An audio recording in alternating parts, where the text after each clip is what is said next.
ఒక విషయం చెప్పేది గుర్తుపెట్టుకోండి. ఏ ఇంట్లో అయితే భార్య భర్తలు ఇద్దరూ ఎప్పుడూ నవ్వుతూ కలకలలాడుతూ ఉంటారో, సంతోషంగా పని చేసుకొని కష్టపడుతుంటారో, వాళ్ళ ఇంట్లో లక్ష్మీదేవి ఎప్పటికీ బాగా లక్షణంగా స్థిరపడి ఉంటుంది. ఇది ప్రతి ఒక్కరు గుర్తుపెట్టుకోవాలా. ఏ ఇంట్లో అయితే భార్య భర్తలు బాగా కలకలాడి బాగా నవ్వుతా బాగా సంతోషంగా కష్టపడి పని చేసుకొని ఎప్పుడు భార్య నవ్వుతూ ఉంటుందో వాళ్ళ ఇంట్లో ఎప్పుడూ లక్ష్మీదేవి స్థిరపడి ఉంటుంది. ఏ ఇంట్లో అయితే భార్య భర్తలు ఎప్పుడు కొట్టుకొని తిట్టుకొని రగాలు పెట్టుకొని ఒకరికొకరు ఎప్పుడూ తిట్టుకుంటుంటారో వాళ్ళ ఇంట్లోకి లక్ష్మీదేవి రమ్మంటే రాదు. వాళ్ళు ఎప్పుడు ఇబ్బందులు పడుతూనే ఉంటారు.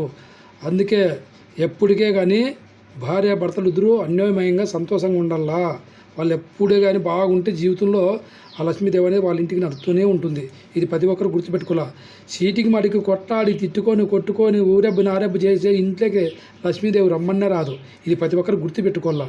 బాయ్ ఫ్రెండ్స్, నచ్చితే లైక్ కొట్టండి, సబ్స్క్రైబ్ చేసుకోండి ఫ్రెండ్స్. మీకు